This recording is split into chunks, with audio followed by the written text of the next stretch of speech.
নমস্কার বন্ধুরা, আমি রুম্পার হেসেলে তোমাদের সকলকে জানাই স্বাগত। আমি আজ আবার একটি রেসিপি নিয়ে চলে এসেছি। আজকে আমি তোমাদের পিঠার একটি রেসিপি তোমাদের মধ্যে শেয়ার করব। শীত পড়ে গেছে, প্রত্যেক ঘরে ঘরে পিঠা তৈরি হবে, তা সেই রকমই আমি আজকে একটা পিঠা তৈরি করব। সেটা হচ্ছে সুজি নারকেল দিয়ে সুজির রসমালাই পিঠা। তা দেখো, তার জন্য আমি এখানে নিয়ে নিয়েছি 1 বাটি সুজি নিয়ে নিয়েছি, এখানে আছে চিনি, আর এখানে আছে শুকনো নারকেলের যে গুঁড়ো, ডেসিকেটেড কোকোনাট পাউডার যেটা হয় সেটা, আর এখানে আছে দুধ। দেখো, এখানে আধা লিটার দুধ আমি আগে থেকে জাল দিয়ে রেখে দিয়েছি, আর এখানে আছে একটা আমুল দুধের প্যাকেট, আর এখানে আছে এলাচের গুঁড়ো। আর নারকেল তোমরা ফ্রেশ নারকেল দিয়েও করতে পারো। ফ্রেশ নারকেল দিয়ে করতে হলে নারকেলটা কিন্তু পিষে নিতে হবে, এটা শিলপাটাই হোক আর মিক্সিতে হোক নারকেলটা। এই জন্য আমি এখানে শুকনো নারকেলের গুঁড়োটাই নিয়ে নিয়েছি। তাহলে চলো শুরু করা যাক রেসিপিটা, আর এখানে প্রথম থেকে শেষ পর্যন্ত দেখার অনুরোধ রইল।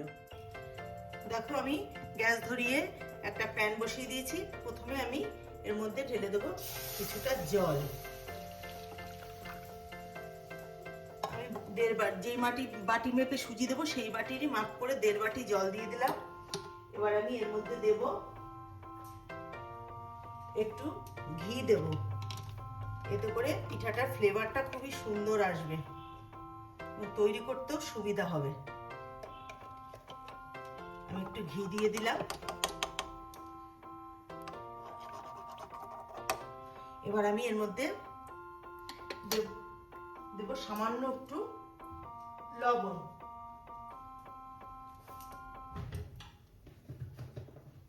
পিঠা পায়েস মানে একটু লবণ দিতে হয়, একটু দিয়ে দিলাম 1 চিমটি লবণ। জলটা ফুটে উঠলে আমি এর মধ্যে নারকেল আর সুজি দেবো। দেখো, জলটা কিন্তু ফুটে উঠেছে। এবার আমি জলের মধ্যে দিয়ে দিচ্ছি নারকেলের গুঁড়োটা।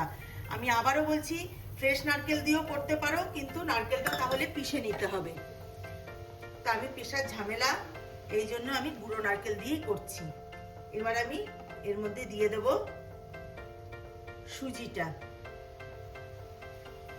এবার আমি নারকেল আর সুজির একটা ডো তৈরি করে নেব।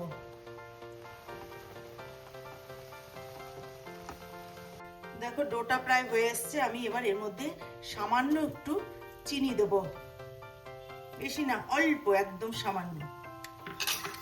এবার চিনিটাকে এর সাথে ভালো করে মিশিয়ে নেব। চিনিটা গলে গেলে তারপরে আমি ডোটাকে নামিয়ে নেব। দেখো, সুজি আর নারকেলের ডোটা আমার একদম হয়ে গেছে। এবার আমি এটাকে ঠান্ডা হতে রেখে দেব।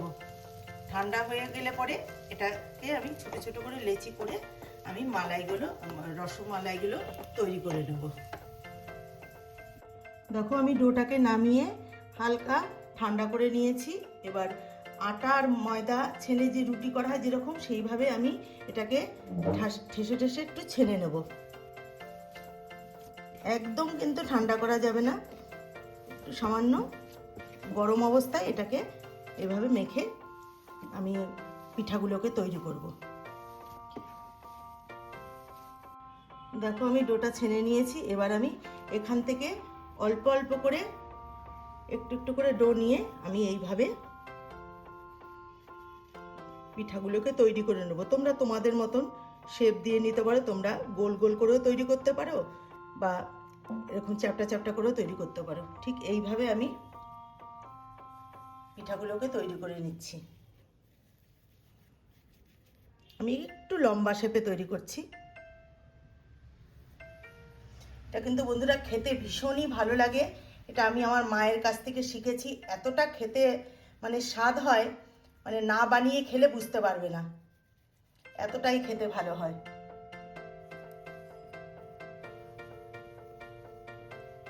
এইভাবে আমি সমস্ত পিঠাগুলোকে তৈরি করে নিয়ে আবার ফিরে আসছি।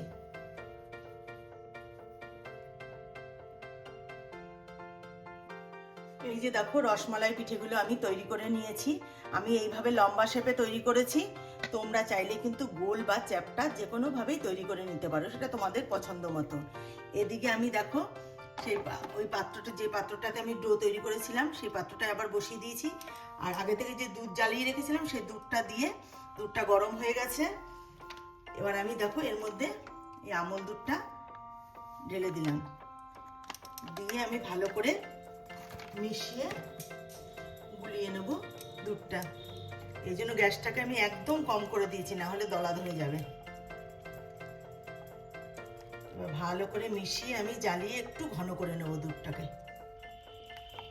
দেখো আমল দুধটাকে দিয়ে ভালো করে মিশিয়ে নিয়েছি, কোনো দেখো দলা বেঁধে যায়নি। আর আমি এর থেকে বেশি ঘন করব না মালাইটা, ঠিক এইরকমই থাকবে। এবার আমি এর মধ্যে দেখো একটা তেজপাতাকে দু অর্ধেক করে দিয়ে দিচ্ছি। এবার আমি এর মধ্যে রসমালাই পিঠাগুলো এর মধ্যে আমি দিয়ে ফুটাবো। আমি কিন্তু এখন চিনিটা দেবো না, চিনি আমি দেবো পরে। আগে চিনি দিয়ে দিলে তাহলে এই পিঠাগুলো কিন্তু শক্ত হয়ে যাবে, এই জন্য আমি চিনিটা সব শেষে দেব। এইভাবে সমস্ত পিঠাগুলো আমি দিয়ে দেব।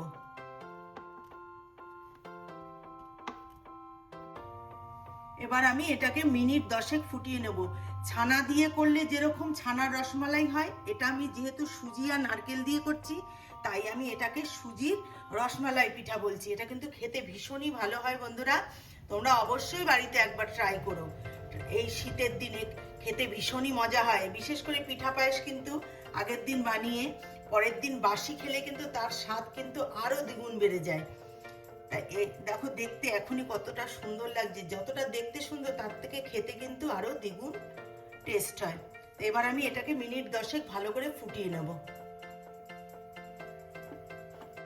দেখো বন্ধুরা 10 মিনিট পর আমি ফিরে এলাম, আর পিঠাগুলো দেখো কত সুন্দর ফুলে নরম তুলতুলে হয়ে গেছে। এবার আমি এর মধ্যে চিনিটা দেব। চিনিটা কিন্তু তোমরা তোমাদের পছন্দ মতো দেবে। আমি খুব বেশি পিঠা পায়েসে মিষ্টি খেতে পছন্দ করি না, এই জন্য আমি একটু হালকা চিনি দেব। আর তোমরা যদি মনে করো এটা চিনি দিয়ে না করলে গুড় দিয়েও করতে পারো, সেটা হচ্ছে খেজুরি গুড় দিয়ে। এটা করলে কিন্তু খেজুরি গুড় দিয়েও খুব ভীষণ ভালো লাগে খেতে। আমার কাছে এখন খেজুরি গুড়টা নেই, তাই আমি চিনি দিয়ে করলাম। আর এটা কিন্তু সম্পূর্ণ আমার নিজস্ব একটা রেসিপি। আমি এটা নিজের মন থেকে, এটা আমার মা করতেন, সেটাই আমি দেখে আমি নিজের মন থেকে করেছি। এটা কিন্তু খেতে ভীষণই ভালো হয়। এবার একটু চিনিটা গলে যাওয়া পর্যন্ত একটু ফুটিয়ে নেব। বন্ধুরা চিনিটা মেল্ট হয়ে গেছে, আর আমার রসমালাই পিঠে একদম রেডি। আমি সবশেষে উপরে আমি এলাচের গুঁড়ো ছড়িয়ে দিচ্ছি। এটাতে ফ্লেভারটা খুবই সুন্দর আসবে, খেতেও ভালো লাগবে। এবার আমি বন্ধুরা একটা পাত্রে নামিয়ে নিয়ে তোমাদেরকে দেখাচ্ছি। দেখো বন্ধুরা আমি নামিয়ে একটা পাত্রের মধ্যে সার্ভ করে নিয়েছি। আমার এই নারকেল সুজির রসমালাই পিঠেটা তোমাদের কেমন লাগলো তোমরা অবশ্যই আমাকে কমেন্টস করে জানাবে। ভালো লাগলে লাইক শেয়ার করে দিও। আর আমার চ্যানেলের নতুন বন্ধু হয়ে থাকলে চ্যানেলটিকে সাবস্ক্রাইব করে নেওয়ার অনুরোধ রইল। আর যারা করেছো তাদেরকে অসংখ্য অসংখ্য ধন্যবাদ। আর সাধারণ ভিউয়ার্সদের বলছি তোমরা কিন্তু অবশ্যই আমার চ্যানেলটিকে সাবস্ক্রাইব করে আমার পাশে থেকো। আর যারা ফেসবুক থেকে দেখছো তারা ফেসবুকের পেজটিকে অবশ্যই ফলো করে নিও। দেখো কত সুন্দর হয়েছে দেখতে, দেখতে যতটা সুন্দর খেতে কিন্তু তার থেকেও বেশি সুন্দর। আর এটা কিন্তু বানাতে কোনো রকম ঝামেলা নেই, খুব সহজে বানিয়ে নেওয়া যায় ঘরে থাকা সামান্য উপকরণ দিয়েই। আর আমি দেখেছি এর মধ্যে কিন্তু কোনো রকম কাজু কিশমিশ কিছুই ব্যবহার, এটা সেফ এইরকমইভাবেই তৈরি হবে। তোমরা চাইলে গুড় দিয়েও করতে পারো, আমি এটা চিনি দিয়ে করেছি। গুড় দিয়ে করলে একটু কালারটা অন্যরকম হবে, আর খেতেও স্বাদটা অন্যরকম হবে, আর চিনির স্বাদ একরকম। তাহলে বন্ধুরা আজকে আমি ভিডিওটি এখানেই শেষ করছি। ভালো থেকো, সুস্থ থেকো, নমস্কার।